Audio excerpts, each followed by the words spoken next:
Okay, thanks, Zach. You see my screen, right? I will assume. Yes. Okay. Yeah, I see it on your screen. Okay. So yes, this tutorial will be about GPUs and the Einstein Toolkit. We've been talking a lot about GPUs in the workshop, so now we're talking a bit more on detail about them.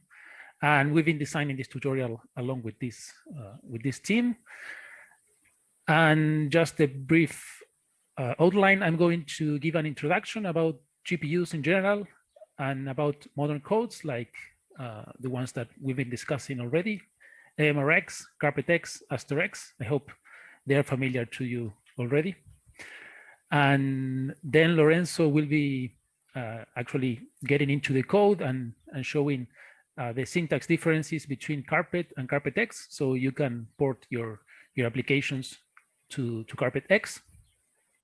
And then Jay will actually do a hands-on, and we'll be running a simulation over CarpetX and with this new form that we've been working on, AsterX, and we'll be capturing Kelvin-Helmholtz instability.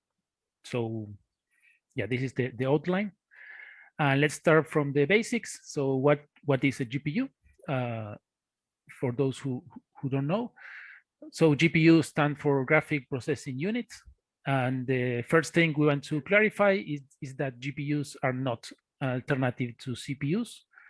Instead, what we aim to do with GPUs is something called heterogeneous computing, where the CPU still runs your main application, but it will offload certain tasks, particularly some parallel tasks, into the GPU. So in this sense, GPUs can be thought of as accelerators in your hardware. So they were originally designed to accelerate graphic rendering, but today we can use them for general purpose. And just briefly about the architecture of CPU versus GPU. CPUs are optimized for low latency access to cached memory, so they have a very smart and big cache memory. Accessing data is rather fast, and they are great for, they are very versatile, and they are great for multitasking. But GPU architecture is optimized for, as they call it, data parallel throughput computation. So basically they have thousands of threads, and they are great for performing single instructions, but on multiple data. That's represented in this scheme. Here we have a CPU on the bottom and a GPU on the top, and we have 4 processes to calculate. And if white is waiting for data, you can see that the CPU has a smaller time waiting for data, but this process is run in serial, while the GPU have longer time waiting for data, but since they can run in parallel, it will actually finish sooner. Of course, GPUs are not as versatile as CPUs, so that's why they need to work together. This is how a GPU actually looks like.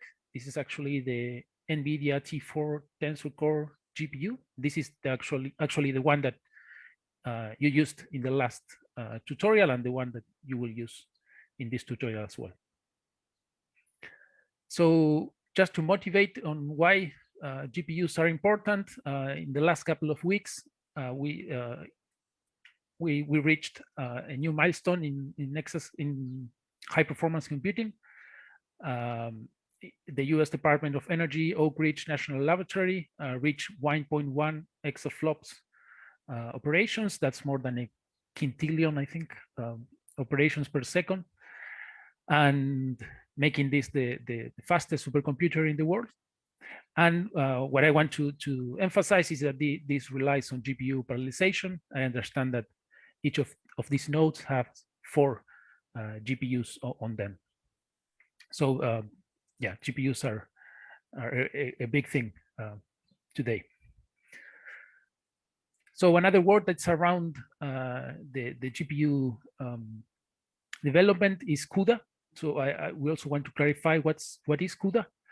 And CUDA stands for many things. It's actually a development environment, and it's a developer environment developed by NVIDIA, which is one of the GPU's vendors. And it's maintained by NVIDIA since 2006.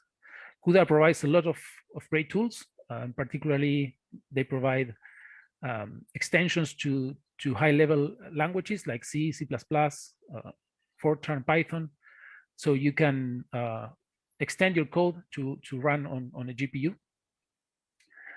They provide a lot of libraries of very high quality software. They provide great profiling and debugging tools, so you can check that your code is running efficiently and is making good use of the GPU. Well, other tools for data centers and cluster management. There is a catalog of GPU accelerated applications. There is a great community as well. And every GPU designed at NVIDIA can be used to run your software in the CUDA environment. So if tomorrow another GPU comes out, you can still use your same code in the new device. So there is a performance portability, which is great to have. But still, remember, this is tied to NVIDIA, which it's one of the vendors, and there are others also out there. So in this brief introduction, I want to give the very basics on how to write code for heterogeneous computing. And as you imagine, you will have to write code to be run on the CPU, which we call host code, and you will have to run code. You will have to write code to run on the GPU, which we call device code. And as you would expect, the CPU and the GPU will have to communicate, so there will be memory transfer between them, and we will want to reduce that as much as possible. So to define a function that is to be run on the host, you can use the standard C syntax, but it's suggested to include this keyword host at the beginning to tell the compiler that this function is thought to be run on the host, on the CPU. On the contrary, if you're writing functions to be run on the GPU or on the device, you will have to add these keywords, global or device, and we usually call these functions kernels, the functions that are thought to be run on the GPU. So global is a function to be thought to run on the GPU, but to be called from the host, while device is a function to run on the GPU, but to be called from the GPU itself. So that's the difference between these two keywords. Once you define your functions, your kernels, you can call them with this syntax, the name of the function, and then you have to specify these two arguments, number of blocks and number of threads, which are basically how many parallel threads do you want to activate in your GPU. Number of threads is actually number of threads, but it has a limit of, I think, 1024. So if you want more threads, you have to create more blocks of 1024.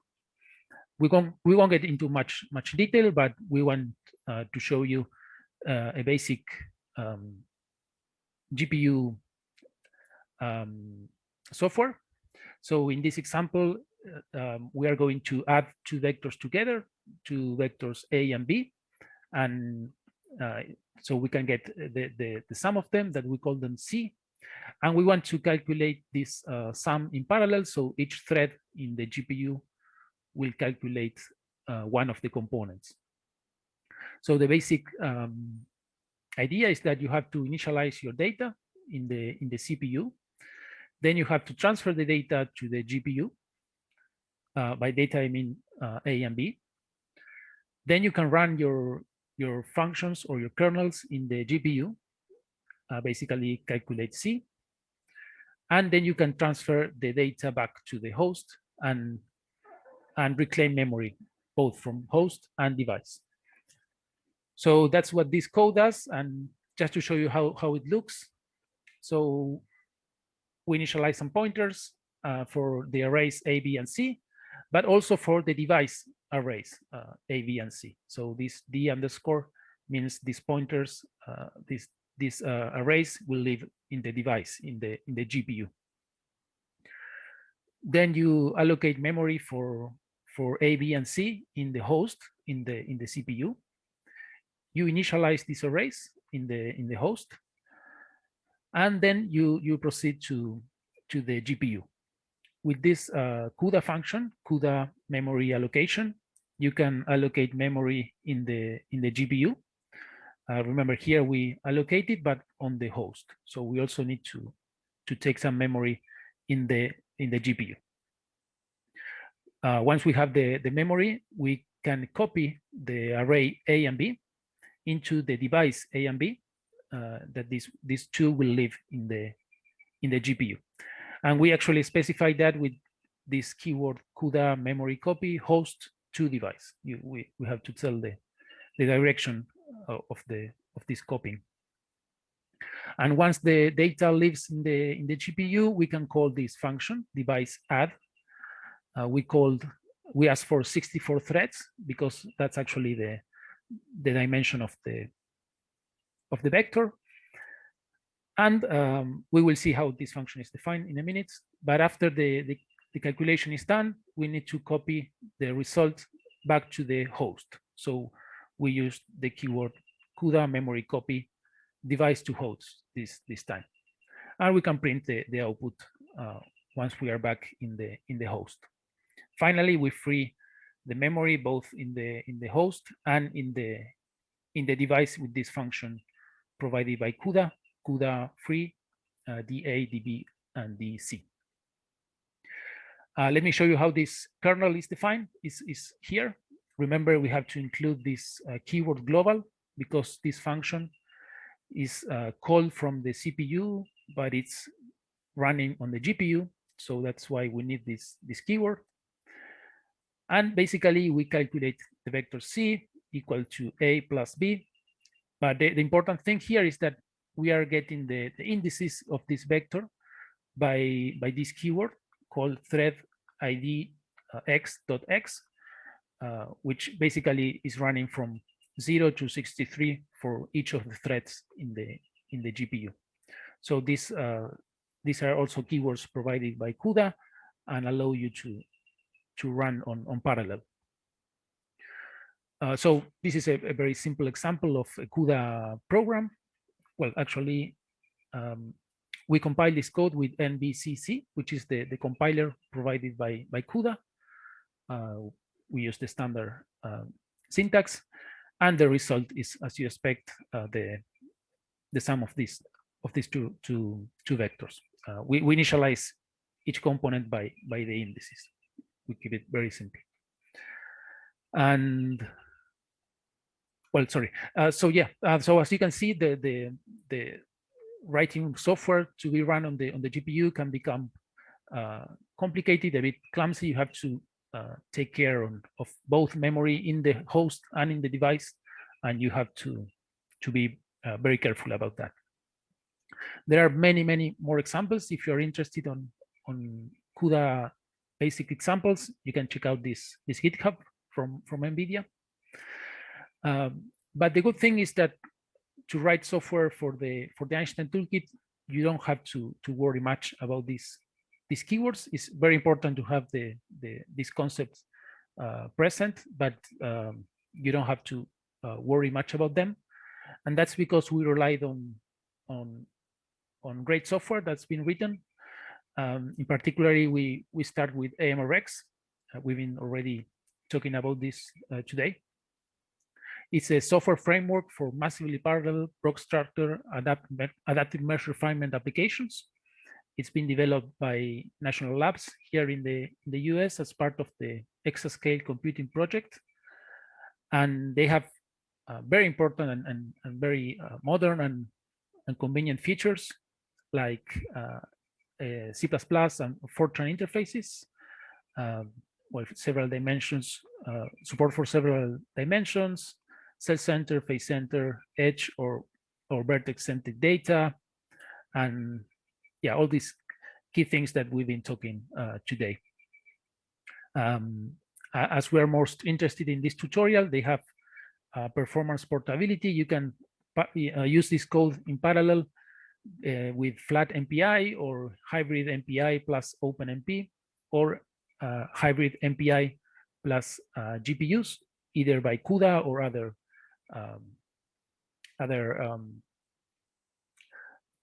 development environments from other vendors like AMD or Intel. So yeah, that's what we're most interested in this tutorial. So let me describe briefly what's the strategy of GPU parallelization. So basically, each MPI rank will offload some of its work to the GPU. And if you're familiar with OpenMP, basically, if you have a few cores, you can divide your subdomain into a few smaller domains. But now with GPU, you can actually divide your subdomain up to each cell. So you will have a code that will run in parallel at the level of each cell, because you have now thousands of threads. That's the basic idea of OpenMP versus GPU parallelization. And yeah, then there are some good practices suggested. You want to keep your data as long as possible on the GPU. You want to minimize the data movement back and forth from the CPU and GPU, because that takes time basically. But there are some tasks that need to be performed by the CPU compulsory, like the input and output, or checkpoint writing, or communication. So based on that framework, based on the AMReX framework, we got this new driver for the Einstein Toolkit called CarpetX. And well, it inherits all the great features of AMReX, and it also provides a very friendly interface for you to write your own applications in the Einstein Toolkit and make use of all these great features. There are already some applications over CarpetX, like WaveToy and Z4C for the Einstein field equations in vacuum, and we have this nice movie of a binary black hole system. And what we're most interested in this tutorial is in this code that we've been working on, AsterX, which is built on top of CarpetX, of course. And it's a general relativistic, so far hydrodynamical code. We expect to get the magnetic part soon. So this code, AsterX, is publicly available on the same repository as CarpetX. So far, we implemented Lax-Friedrich fluxes, min-mod, and PPM reconstruction. We have the 2D noble Newton-Raphson scheme for the conservative to primitive resolution. And so far, we're dealing with ideal fluid, but as you can see, we want to get all these other features in the code. The code proved to work very precisely and efficiently. Here is a hydrodynamical shock tube test. On red, we have AsterX, and on gray, the exact solution. By the way, we got the exact solution from the Riemann solver by Bruno Giacomazzo, which is available in this link if you have the slides. And as you can see, it performs very well.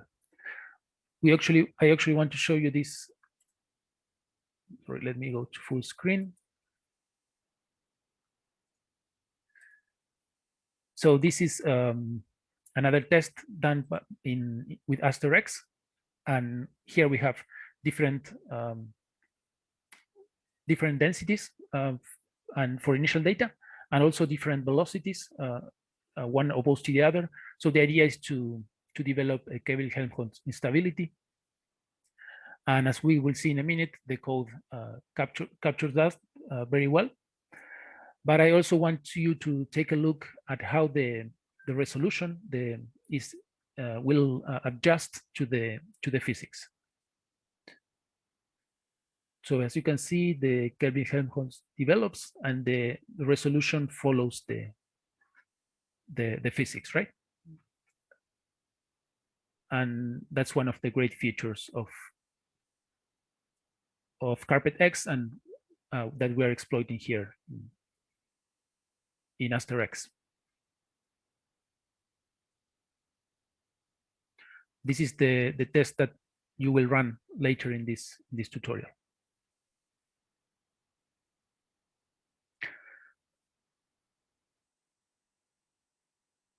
Okay, and finally, to show that the code works efficiently, I wanted to share this this snapshot of the NVIDIA NSI system, which is a tool for checking on the performance of your code. And what we have here is basically 10 time steps performed with AsterX. Basically, these clusters of events means one time step. And what you can see is that on black here, this is the CPU workload, which is very high at the beginning and at the end of the run. Then on red, we have the memory transfer between the GPU and the CPU. That is also very high at the beginning and at the end of the run. But in the middle, while the time steps follow each other, we have pure GPU workload that it's on light blue here. And that's the ideal scenario where the CPU deals with checkpoints or input and output, but the time step it's basically done by the GPU. So yeah, we're very happy that the code seems to be very precise and very efficient. So now I will give the word to Lorenzo, that will actually show you the code and compare both CarpetX with Carpet. Lorenzo, are you there? I'm there. I'm here. Thank you, Fede, for the beautiful introduction and to CUDA, CarpetX, AMReX, and for the beautiful movie, actually. Mm-hmm. Yeah, so what I'm going to show you, well, first of all, I'm going to share my screen. Okay, I hope you can see my screen.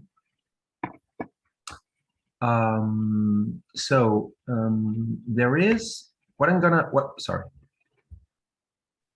show you, as Fede mentioned, is an actual piece of code from this new from AsterX, which as Fede said is the new GRHD code for now. We're hoping to get magnetic field soon. So I'm going to show you this piece of code, which is called prim2con, performs the initial primitives to conservatives conversion. And there is a notebook which is on the hub. You can find it here, AsterX prim2con commented. So unfortunately, the version which is on the hub is, I think, is a bit. Lorenzo? Yes. Could you increase the font just a little bit? Because it's a little bit. Yeah. Is this good?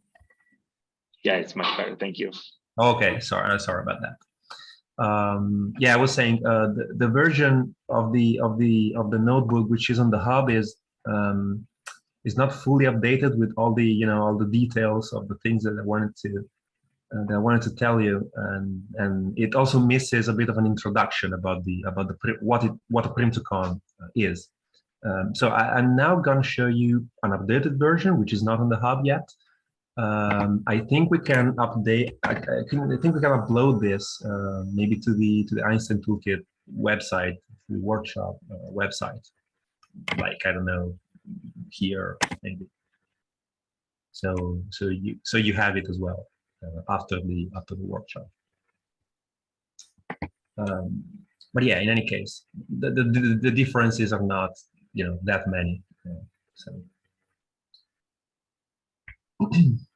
So yeah, as I was saying, I'm going to show you a piece of code which performs the primitives to conservatives conversion. So just in case you're not familiar with this concept, with this thing, I'm just going to give you a very, very brief introduction.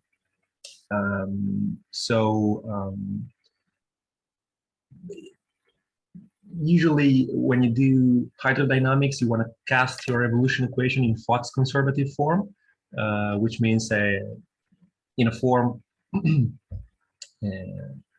like conservation laws. Okay. For example, the time evolution of the resonance density looks something like this, where you have the determinant of the spatial metric, and this variable d is the resonance density, which is what you're interested in, times the Lorentz factor.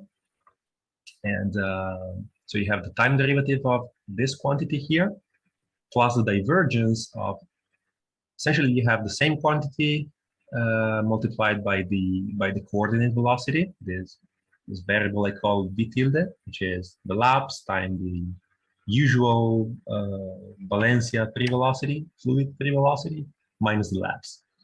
Okay, but in any case, you have the variable rho, which is the variable you're interested in. But because you want to cast your equation in a conservative form, you cannot directly evolve rho. You're evolving actually d. Okay, so the variable rho is called in this context your primitive variable. D is called the conservative variable. And so at the very beginning of your evolution, you set up the primitive variables, and the first thing you're going to do is calculate the conservatives from your primitives. So that's what this piece of code is doing. Okay, the initial primitive to conservative conversion. In AsterX, we chose the primitives to be the resonance density, fresh. There's a typo here. The pressure, I think it should not be there. The specific internal energy, to my knowledge, is the primitive variable we chose, not the pressure. I'm sorry about that. And the fluid's free velocity, so the Valencia velocity, and not the coordinate velocity. The conservative variables are the conserved resonance density, tau, which I call conserved internal energy, but I mean, it's just a name. It's the usual tau, and the conserved momentum. Okay, so this was just to give you a little bit of an introduction to what this code does. And then we actually put actual snapshots of the code with some comments. So the first thing you're going to do is obviously to include all the headers you need. So you have the usual cactus headers, cctk underscore something, okay? But then you also have this header here, primtcon.hxx, which defines some structures and the routine to actually perform the primitive to conservative operation. I will talk about this a little bit in more detail later. Then we have this header here, fixmath, which lies in the Ariat thorn, and provides fixes to apparently to a few broken math operations, which are defined in cctk.h. However, my understanding is that this should not be required anymore in the newest version of CarpetX. So don't bother too much about this. Just in case you need it, it should be included before any cactus header file. Okay. But most importantly, you're going to include loop device.hxx whenever you want to loop over the device. So you want to loop over the GPU. You are going to include this header here. This is from CarpetX. And yeah, that's the main thing I want you to keep in mind. So yeah, as I said, this is an actual snapshot from the code.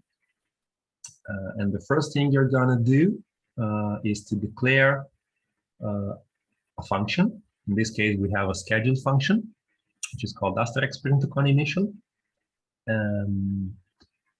Declaration looks very much like standard carpet-like declaration, except from the clear CCTK arguments, which in Carpet look something like this. You may have declare CCTK arguments underscore checked and brackets, the name of the function. Here you have arguments x underscore the name of the function. Okay, so this has changed. And then you want to define, well, you may actually, ideally, you don't want to define this. I'll come to this, back to this point later, but in any event, as has been mentioned before, so CarpetX uses point descriptors to access the values of grid functions at any point. So point descriptor, point desc here, is a structure which is defined in CarpetX source loop.hxx, and this is included by loop device in turn. It is a structure that looks like this. There are many, components in this struct. The ones I want you to look at is the multi-index BI. This is used when actually you want to access the value of a grid function at this point. We did something like p.I before, if you remember. So this is the I in p.I. And then there is this BI, which is essentially, it contains the three vectors in the three unit vectors in the three directions. So 1, 0, 0, 0, 1, 0, 0, 0, 1, and you use this, so you call p.di, right? When you want to move from this location to neighboring points. We will see how this works when we actually see the loop. Okay, this point descriptor uses this template structures, which are called vect, which are custom defined in CarpetX. I think they are also defined in ARIP, but basically they are vectors, so nothing special. So here we come to the important piece of the story, which is looping over the GPU. And as Fede said before, GPUs cannot be used directly to run code, but rather you need a CPU, which is called the host, to dump the workload to the GPU, which is called the device, when you want it to do it. So as we saw before, if you use CUDA, plain CUDA syntax, there are some keywords, for example, global or host or device, which tell the compiler that the given function must be, for example, in the case of global, the function must be called from the host and run on the device, or if you use device, it must be called from the device and run on the device. And as we saw before, again, if you use plain CUDA, things may get quickly complicated and clumsy because you need to manually allocate memory for the values you need on the CPU, and then for the copies of those variables on the GPU, and then you need to actually manually copy those variables from the host of the device, and then call the function on the device, and then once that's done, you need to transfer data back to the host, and then free the memory both on the host and the device manually. So this can get really, really clumsy. And in addition to that, we may also add, you need to manually specify the number of blocks and the number of threads on the GPU, right? So luckily, AMReX and CarpetX on top of that provides us with nice tools. For example, to take care of all this automatically. So one of the most important of such tools is the one we use to perform loops on the device. And it's not, as you see here, this is the loop, the beginning of the loop, and it's not a simple for loop, right? So the whole thing is a little bit more complicated. So this is what the code looks like. So let's try to go over and comment all of the pieces. So first of all, you have this grid object. Oh, first of all, yeah, very important. So this should be the first thing I tell you. On a regular CPU machine, this same piece of code will run a multi-threaded loop on a CPU, obviously. Okay, so you don't actually need to modify your source code if you are on a CPU. You just compile the code differently. Okay. But yeah, so here you have the grid object, which is an object of type grid desk based device, which in turn is a struct defined in CarpetX in loop device. Okay, the header you included. We didn't declare it manually in our code because it is declared implicitly inside the declare CCTK arguments macro. Okay, so we don't need to take care of that manually. So grid.loopInt device. So loopInt device is a method, again, from grid desk based device, which is used to loop over all interior grid points. So that's what int is about. There are similar methods which are again defined inside grid desk based device. For example, loop all device or loop boundary device with obvious meanings. Then we have looping device 111.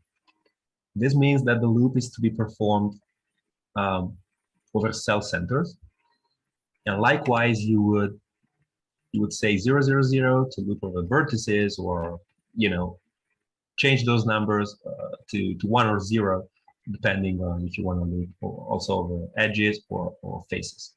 Okay, and so looping device is a method which is a function, right? Which takes 2 arguments. So the first argument is the number of ghost zones of your grid object. And the second one, and the most important one probably, is, not the most important, but the most involved, let's say, is this lambda function. The body of the lambda will begin after this curly bracket, and it will be the actual body of the loop, which I'm going to show later. But here you see that the lambda captures values by value, not by reference, and this is related to copying variables from the host to the device. You just cannot capture by reference. That doesn't work. Also, if the code is run on a CPU, you still have to capture by value in order for multi-threading to work properly. Otherwise, you get, my understanding is that you get things, the same variables which gets overwritten multiple times. So that's not good. CCTK device, here. That simply corresponds to the __ device CUDA keyword. It simply tells you that the loop is a function which is called from the device and run on the device. Again, this is done in the spirit that communication from the host to the device and back should be minimized. Okay, so all the workload remains on the GPU for as much time as possible. And The lambda takes an argument, a parameter, which is a point descriptor object, and we will use it actually. I will show you how. And we are also telling the compiler to inline the body of the lambda. All right, so there we go. You have the body of the loop. So in this code, what we want to do is so we have our space-time metric, which lives on the vertices of each numerical cell. I'm sorry. And what we want to do is to interpolate for each cell. We want to interpolate each of the 6 metric terms at the center of the cell, and then we are going to use the cell average value to perform the primitive to conservative conversion, which needs the metric. Okay. But since the hydro variables are cell-centered, we need the metric to be cell-centered too. So we need an average of the metric at the center of the cell. So that's what we are going to do. So we have a metric structure defined in primtocon.hxx. So in the header, it simply contains the 6 reals, which are the components of the metric. And then we are inside the loop here. Okay. So the loop began here. So we are inside the loop, and we define a metric object. We initialize all of the elements of this object to 0, and then we loop over vertices in order to take the average. So this is how it goes.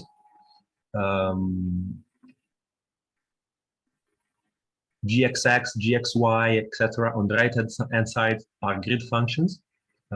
They are declared, they are imported, let's say, by the macro declare CCTK arguments X.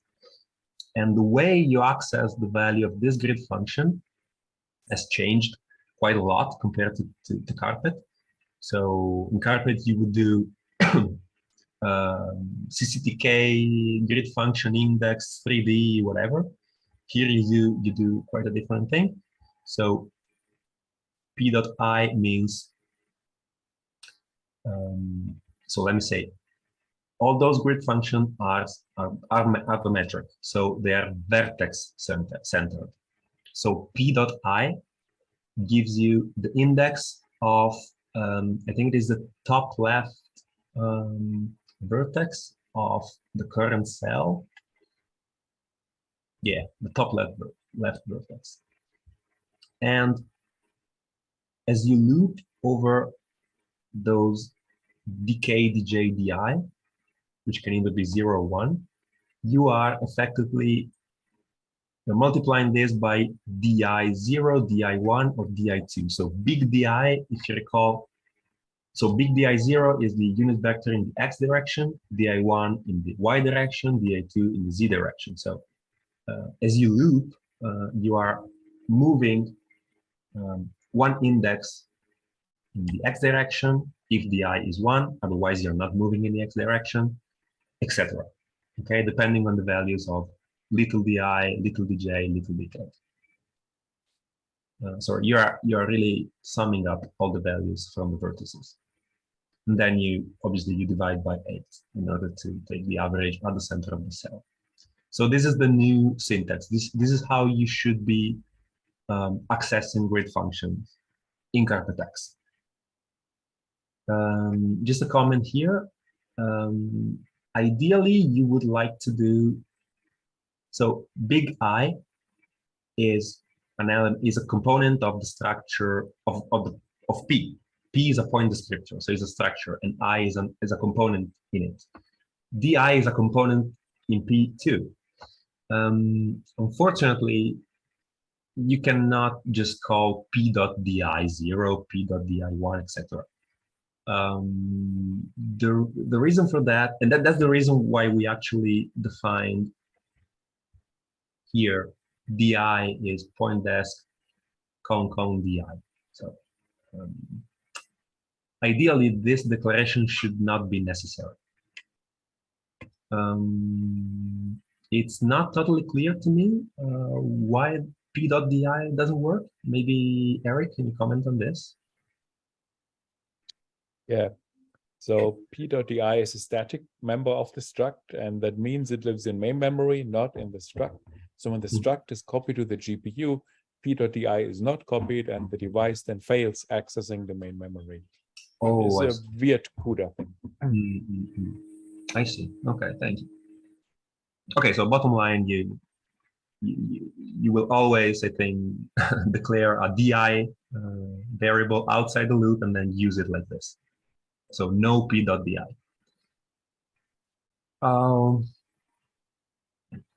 Okay, this is basically what I just said.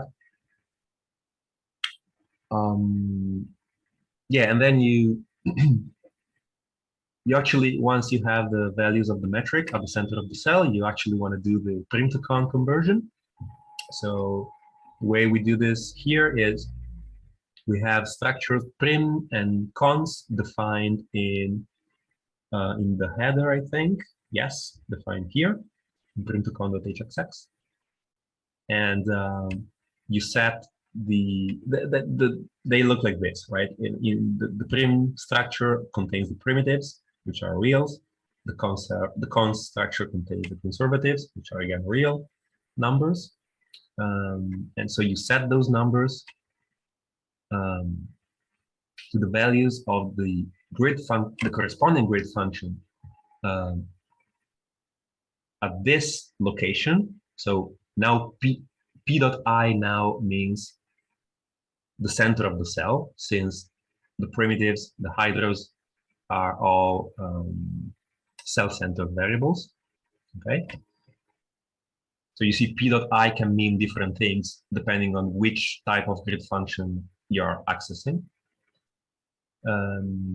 So then you define a conservative structure, and we call this function prim to con, which again is implemented inside prim to con.hxx.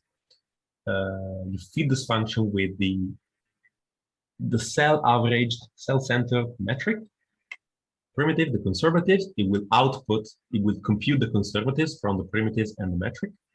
And then you set the values of the grid functions corresponding to the conservatives at the center of the current cell to the values you just computed from prim to con.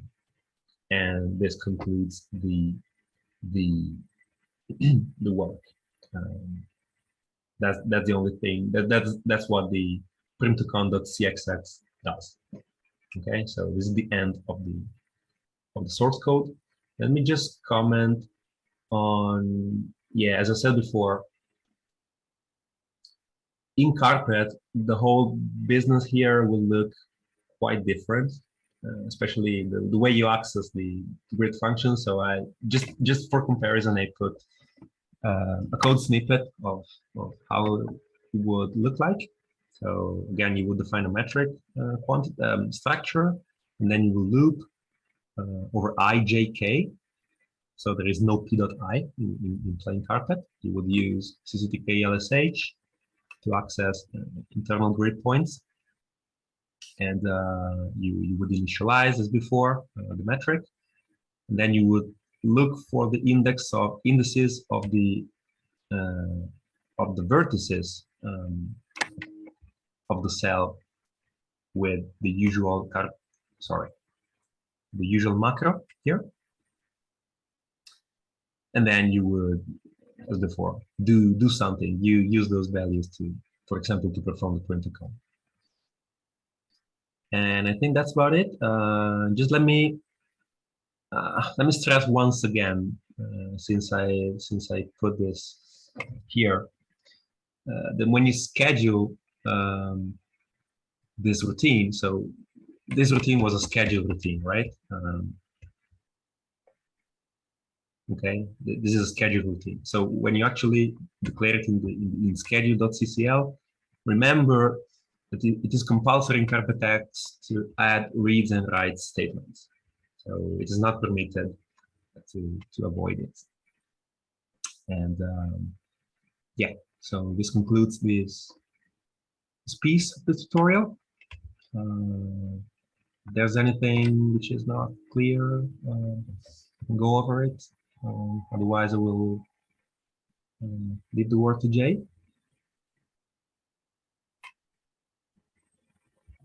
Okay, well, I guess we'll leave the word to Jay, who will help us run some simulations with CarpetX and visualize some nice output. So, yeah, thank you. All right, thanks, Federico and Lorenzo, for the introduction and also for going through the syntax, which is very helpful. Now I would like to try to, we could use notebooks to do some kind of a tutorial, hands-on. So let me try to share my screen and log on to the hub in the same way I think you logged on earlier. It might be the case that the notebook that you want to use is not updated, is not present on your server. So you might have to say restart or the server. I will show you how to do that. So let's see if I can get a server first. Okay, perfect. So I have the server ready. So the notebook you want to use, there are two of them. One is the Kelvin-Helmholtz instability dot, and the other one is ShockTube, in case time permits. So for Kelvin-Helmholtz instability, I think if this has been updated very recently, a couple of days ago. So if your last modified says like 3 or 4 days ago, then it's probably an older one. So I'll just open it to show you what the new one entails. So the new one should have some kind of a par file that could be written. Otherwise, it's probably an old notebook, and it should have some comments on this too. So to get the new notebook, you might have to just delete the old one that you have, and then just restart your server. It just should not take much time, hopefully. So I will show you how to do that. So you just select the notebook here and just hit delete. And then you go back to the control panel. This is the important part. So you hit the control panel, you say stop my server. So you have to hit it a couple of times so that it goes away, and then you know that your server has stopped. And then you start the server again. And then you again try to log in and get the container started. And hopefully the new notebook should be there ready for you. So again, so I had deleted that now. So a new one got copied, I think, from one of Steve's folders. So now you have again the new one. So let me know if somebody faces a problem on this. So here you have this par file. The older one should not. If you want, I can show this again how to do it. So you go to the control panel. Oh, sorry. First you delete.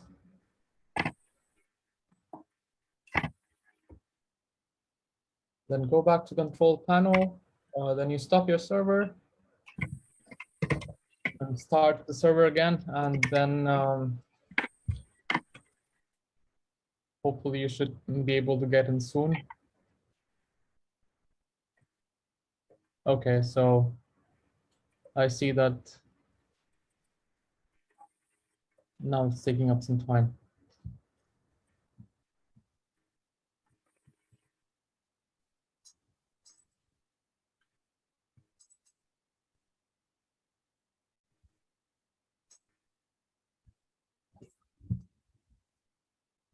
Okay, so this has been deleted.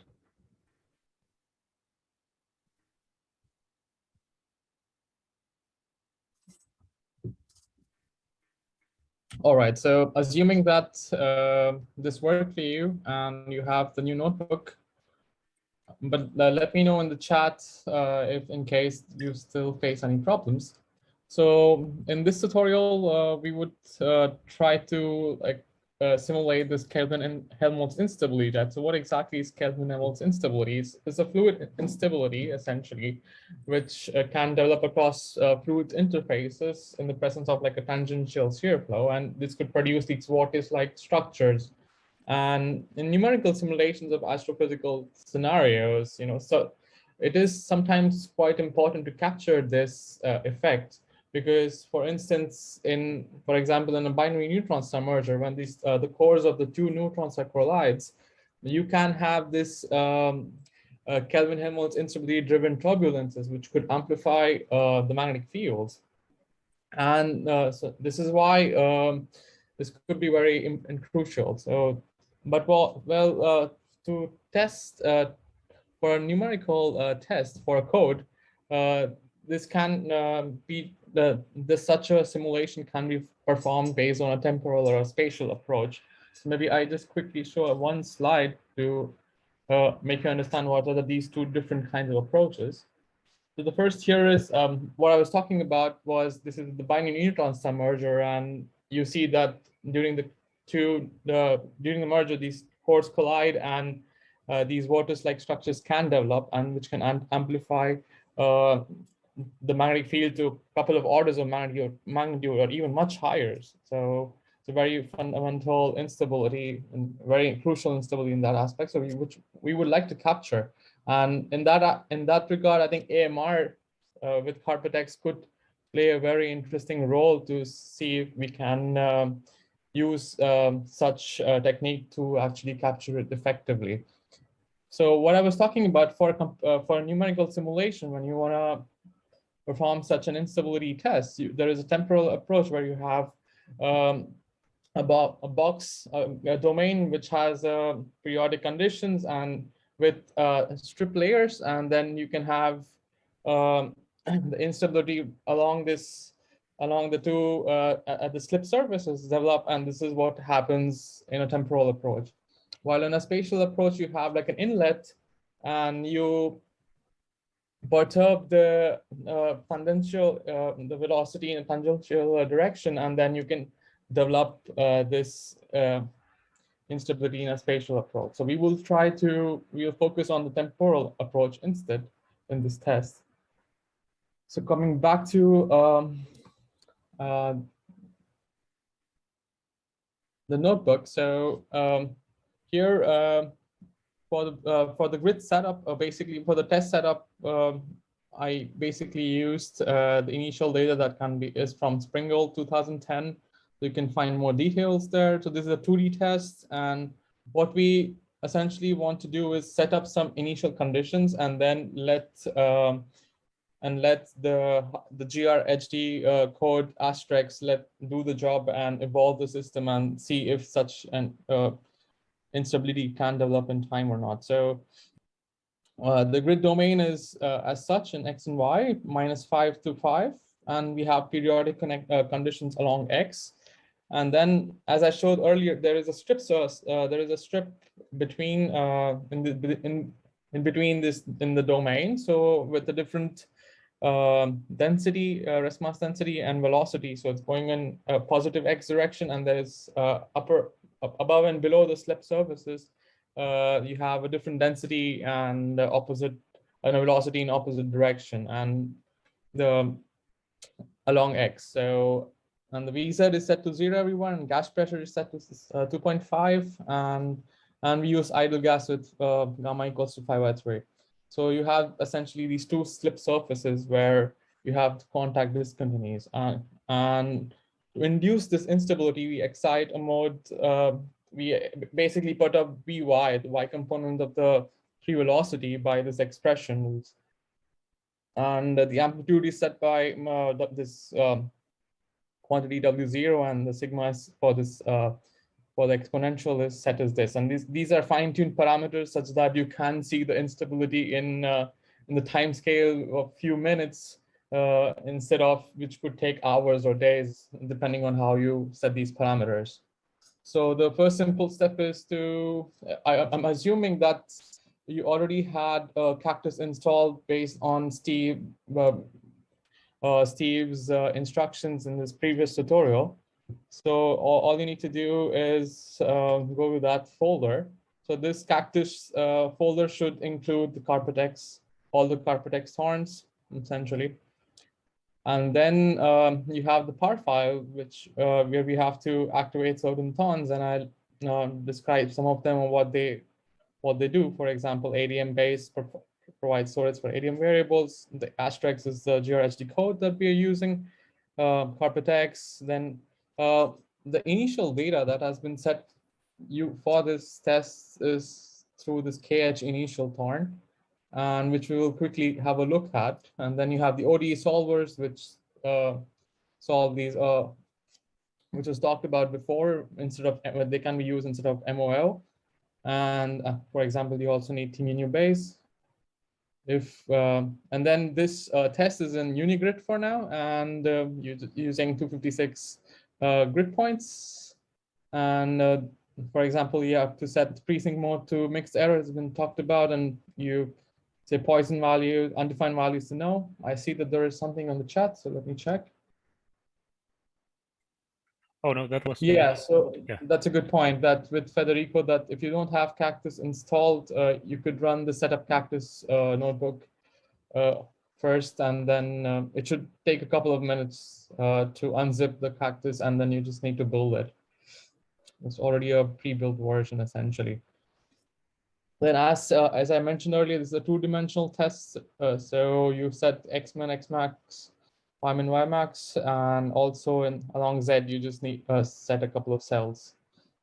So, and then you have this blocking factor of just 2 along Z, but and then along X, you set the periodic conditions, while along Y and Z, you have flat boundary conditions, which essentially copies the value of the second last cell to the last one. And then you don't, since this is uniform grid simulation, you don't actually need to set this to 10. You can set it to 0, I think, and should not be a problem, or even 10,000. So it won't matter. And here, since we are not using AMR, this might regrid error threshold might not play a role, because we don't refine or de-refine. So, but then in case AMR is active, this is the parameter in CarpetX that can be set accordingly. If you based on this first derivative of the quantity, and if it's larger or smaller than this threshold, this will be refined. The region will be refined or not. And then you have the prolongation type as DDF, which essentially basically interpolates along if it's a vertex-centered quantity, or if it's either on the face or on the cell center, then it tries to also check if there is conservation, or for example of mass, for instance. So you take care of that here as well. Then you can set the ghost size and the current factors, and then there's the standard variables for the initial data. Here we are in Minkowski space, and then for the KH, this KHI test, you have this KH initial thorn, where you have to set up these values for basically for the strips. And for the AsterX, we have this very minimal parameters for now. You just set the gamma for the ideal gas equation state, and the reconstruction method, as well as the number of maximum number of iterations you need to actually find the root for the 2D Newton-Raphson scheme of Noble et al. And here you run until the final time, which is 2.0 of simulation time, and Runge-Kutta 4 for the OD solver. And the output is in OpenPMD. And if you want, you can. There is also some timer reported data. So you just go ahead and execute this cell. You probably might have already, in case.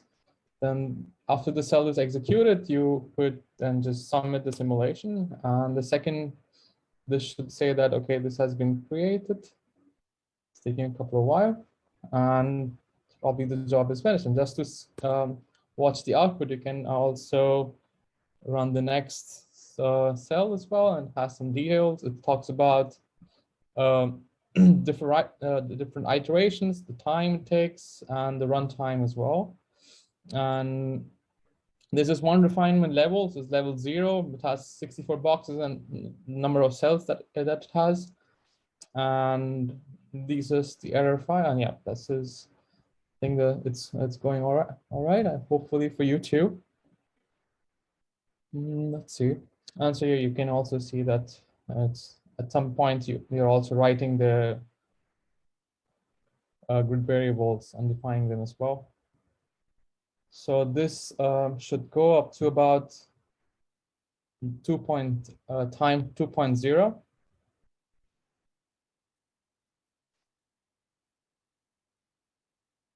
And then some open PMT output as well. Up. Let's see.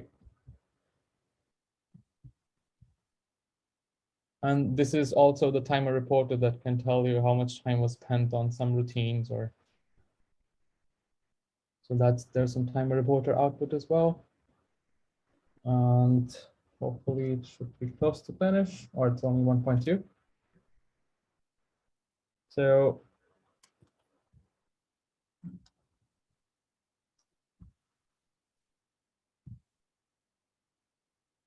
let's wait a couple more minutes for this to finish.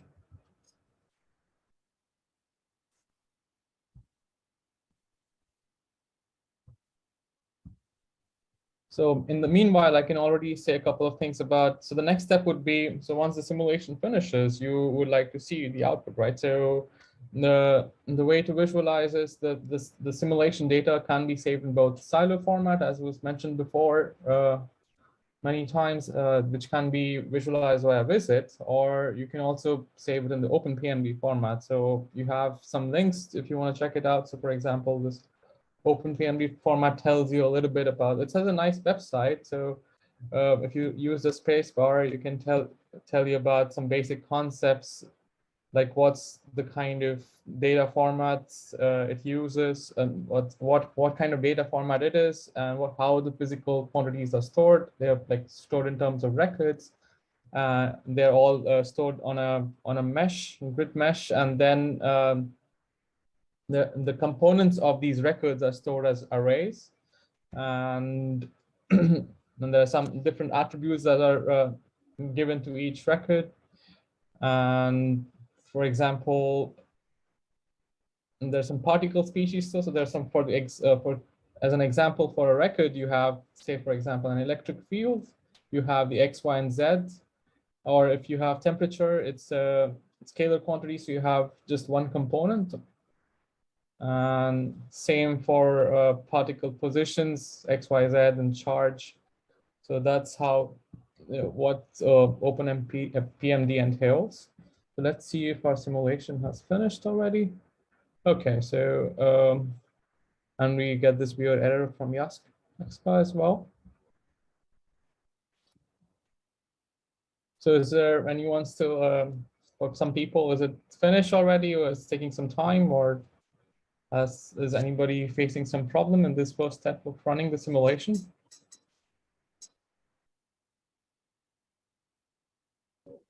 You need to ask the question both way around. Ask them whether they are done already, because otherwise no one speaks up. Mm-hmm. I see.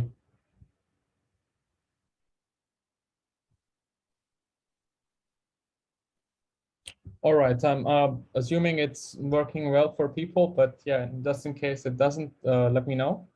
So the next step would be, like I said, to visualize. Okay, so I see something in the chat. Let me open it. Oh, great. So there are AMR enabled par files in the repository, but I don't know if it might work on the GPU. I checked on the CPU, and for me, it was working fine. So I haven't tried. I think I tried a few days before, and might not be working on the hub. So this is something that I need to double check. But then there is definitely the AMR enabled par files available. I'll quickly show you right after this. So before that, I can already show you the AMR. So let me open the Thorn, which actually sets up the initial data, and I open through a terminal. So on your home directory, you might have this cactus repository.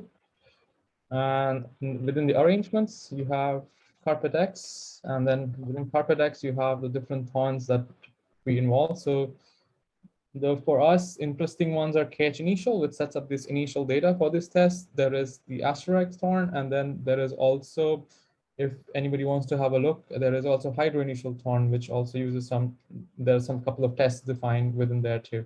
So for the question, within the KHI initial thorn, there are two power files. There's one, so I think with KHI AMR, you can try to run if you're interested. So I can go through that in case the time permits. Let me, for now, get back to the notebook. So now going back to the home directory, just to make sure. And then this is where we start plotting. So this is something I adopted from Steve's way of plotting the data as well. Since there is no infrastructure in my knowledge to just like PostCactus or maybe Qubit that could help in plotting such OpenPMD data, but maybe in the future, I hope such infrastructures can support post-processing. So for now, we can quickly implement, load all the modules that we need, and then I think this has been talked a couple of times already, that the OpenPMD data is present in terms of series, which is a collection of iteration, and each iteration has the different records, which store essentially the grid variables in a way as a structured data, the meshes, and then each of these structured data or each of these record in particular could have one or more components, depending if it's a scalar quantity or a vector quantity. So here we can just load this series, and you're reading this data from this simulation. And like I said, this is for each iteration, you have different records, for example, temperature or velocity. So velocity would have 3 components, temperature would have just 1. And then you define this strict dictionary variable where you can, and then basically load the different records on this. So as you can see that there are records of EPS or density, rho, or specific internal energy or pressure. And for velocity, you have 3 components. So, and this is for each iteration. This is for iteration 0, iteration 50, etc. So this is what it entails, and then you need to flush all this into valid NumPy arrays, and then you can finally load this these 3D array in this format where you call the iteration number, the record, and the component. And just to save that. And this also uses this celluloid module, which has this camera that can make some snapshots of the different iterations that you want to plot, and then finally you can use this command to make the movie, I think. Hopefully it should work. Okay. Ah, okay, this is a bit too big. Because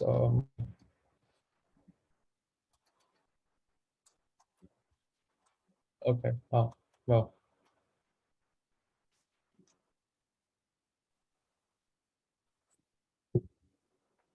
For some reason, the movie clearly doesn't work, so I don't know if you were able to see this.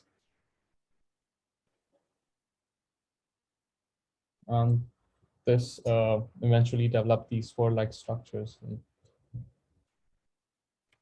So just to give you a couple of more details on how to set up the movie, the initial data, and let me go back to, I see something on the chat, so let me know.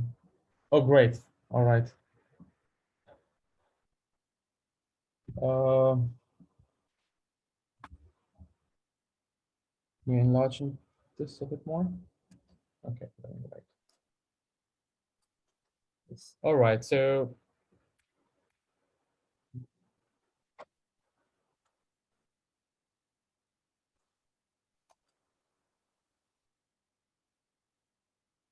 okay, I think it works now. So you can also have the KHI in AMR. So the parameters that you need to set in terms for AMR is that you need to increase the number of levels, and then you define the number of cells for the coarsest grid of the coarsest mesh, and then let's see if it doesn't work. And yeah, you need to change the regrid threshold probably this and it might 0.4, I think, for it to work. At least it worked on the CPU in my case. I have to still test it on the GPU, and then the rest of things should be more or less the same. Or yeah. So that's the slight difference in the for the AMR version of the PAR file. And yeah, and you need to make sure you're regridding frequently if required. Now, another test we could do, a trial we could do is to change the PAR file and resubmit another simulation by changing a couple of parameters. So either you can play with these two parameters to see how you can physically and changing the perturbation to the y component of the velocity, and you can also try to use ppm instead of minmod to see what happens. You basically need to type, and but you would also, yeah, so you can write the file again. Maybe you need to change the name of the simulation, say ppm, or but yeah, and you can try to see play around. So that could be one exercise.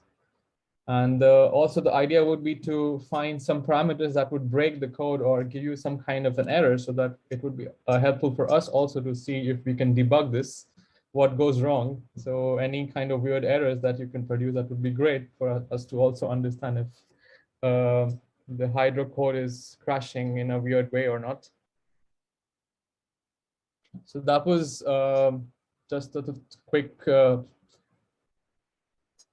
tutorial on how to run a simulation with AsterX and how to visualize. There is also, so let me also quickly show you what are the components, different components of AsterX that are still, which are currently present, or different things that we have already. Mm-hmm. Jay, I have a question actually before you go and show the other pieces of code. Do you know by any chance what's so in the parameter file in the notebook? Yeah. There are parameters called von Neumann Y, von Neumann Z, and then von Neumann upper Y and Z. Do you know what's what's the difference? Yeah. So yeah, this is the first two ones, the generic one are for the lower boundaries, and the upper ones are for the upper boundaries. Okay. So nothing is lower, yeah. Upper is upper. Okay. Yeah, nothing is lower, and this is upper. Eric, please correct me if I'm mistaken, but this is what I remember as well. Okay. Yes, correct. Yeah.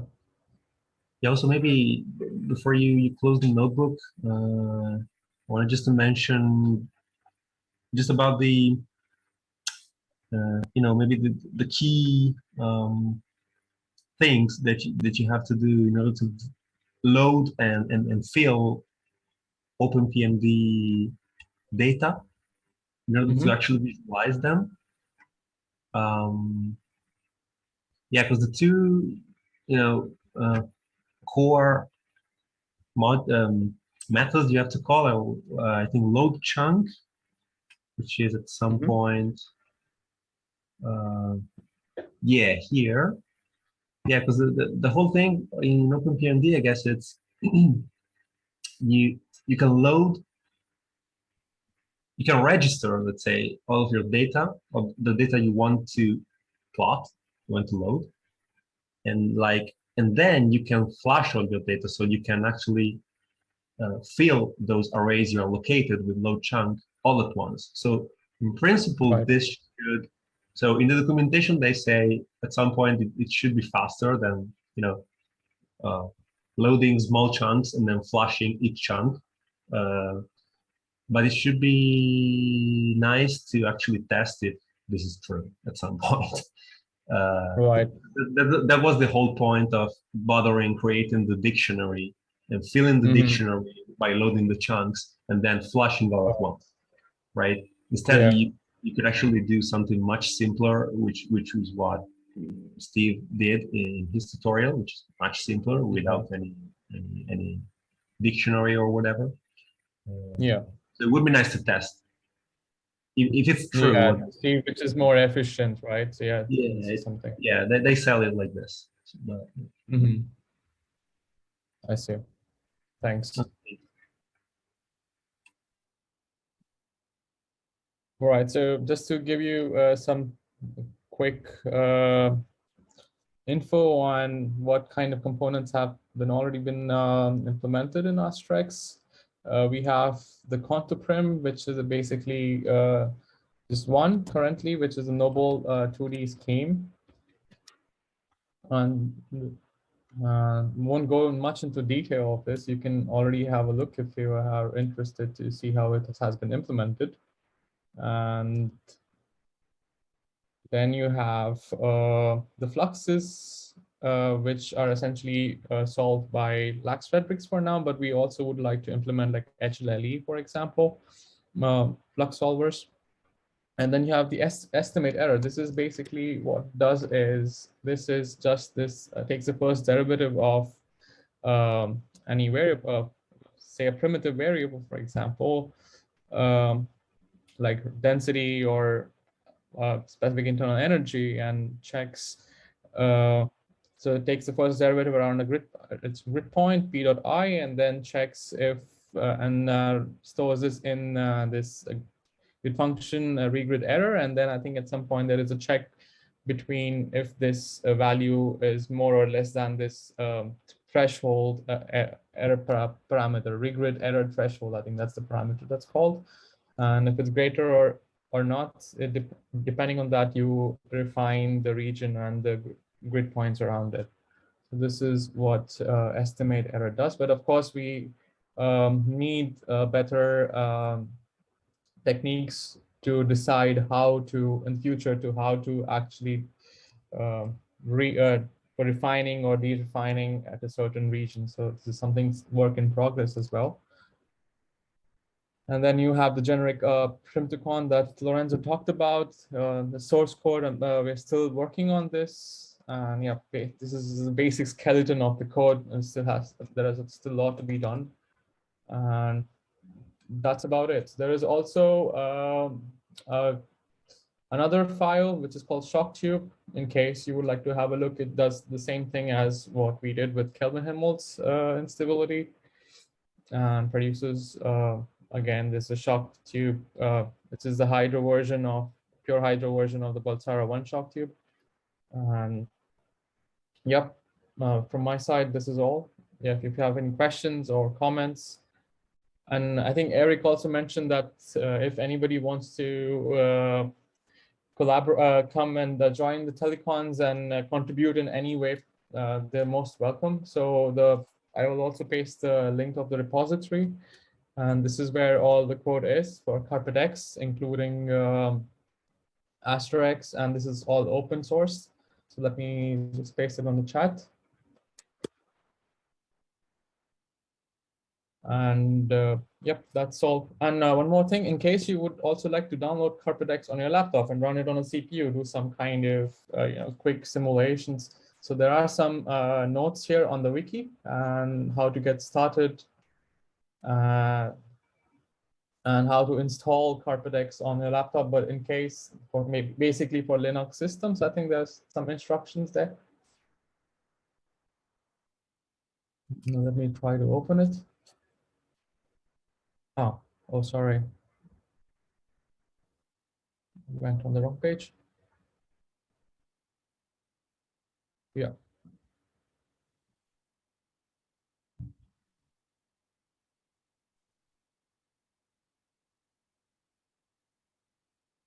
So there are certain libraries that you need to, prerequisites, which are required before installing. And for a typical Ubuntu or Linux systems, there are some instructions on how to get them and how to set up CarpetX on your, which can also work on a CPU. So you can do some simulations. And then there are some instructions I think Steve recently added based on this singularity talk on singularity containers. So I think there are some instructions here too. Yep, that's all from my side. Thanks a lot.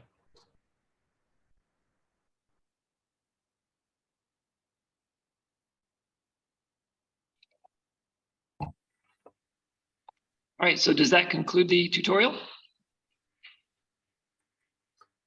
Okay. Yes. Or do we have, okay, great. So so yeah, let's first thank them. Yes, outstanding. So do we have any questions from folks in person or virtually? Yeah, I was just curious, we have two participants who have raised hands. Let's go ahead. Vasily. Hey guys, sorry I missed the first part, but that was really nice. Two questions. One, let's start with the more recent one, the Kevin Helmholtz. Have you tried running that for really, really long times to see if you maintain the north-south reflection symmetry in the solution? I think there's some work where basically, I think people in the Einstein Toolkit have done something where if you take your stencils always in one direction, you might end up with round-off error being biased in exclusively one direction. And in Hydro, you can also have where you basically start getting that the vortices start looking different at later times. Whereas in reality, they shouldn't really, like numerically, they should be always mirror symmetry. There should be mirror symmetry in them. So I was just wondering if you had run that for really, really long times to see what it actually does, and if you are able to maintain that symmetry. So that's a really nice question. Thank you. So we designed this test just for the tutorial. So actual like code testing and checking these details are still yet to come. So this is something that was just done for the tutorial to show how we could run this. But yeah, this is something we would definitely like to have a look at in case some kind of if this is of an interest to other people as well, to see how the code works. And yeah. Okay. And then the second question, sorry, one more quick.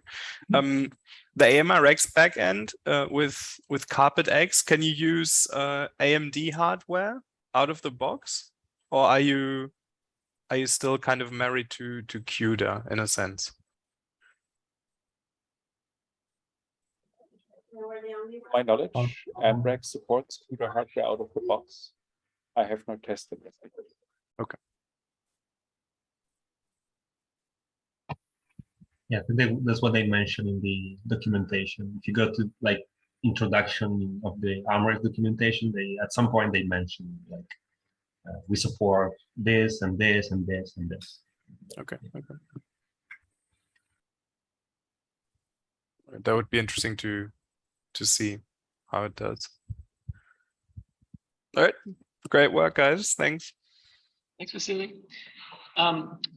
Are there any questions here in person section?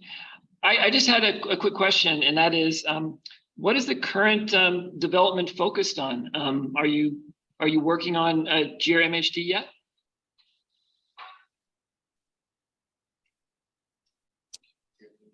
So this from my side, we are yet to start.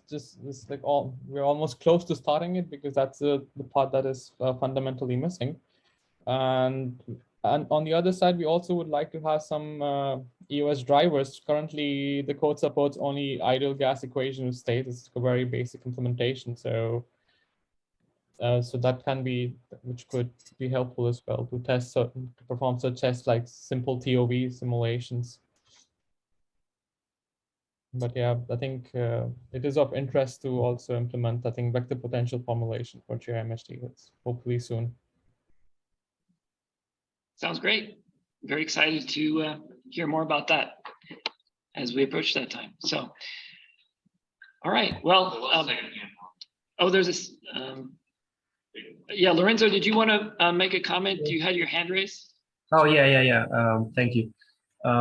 Yeah, no, I was just wondering if anybody knows how, if OpenPMD is compatible with, OpenPMD output is compatible out of the box with AMR. So how would that, like, how would they go on and write a notebook for visualization of OpenPMD output in AMR? Because that doesn't sound too easy. So there's an OpenPMD standard, and yes, there is support for adaptive mesh refinement for blocks and so on. I don't exactly know how the API looks like for reading data sets, but there is a notion of refinement levels, etc., in the OpenPMD standard. So PMD stands for particle mesh data. So the standard supports meshes as in block structured adaptive mesh refinement, and also particles that could sit on top of that if you have a particle in cell simulation, for example, or smooth particle hydrodynamics.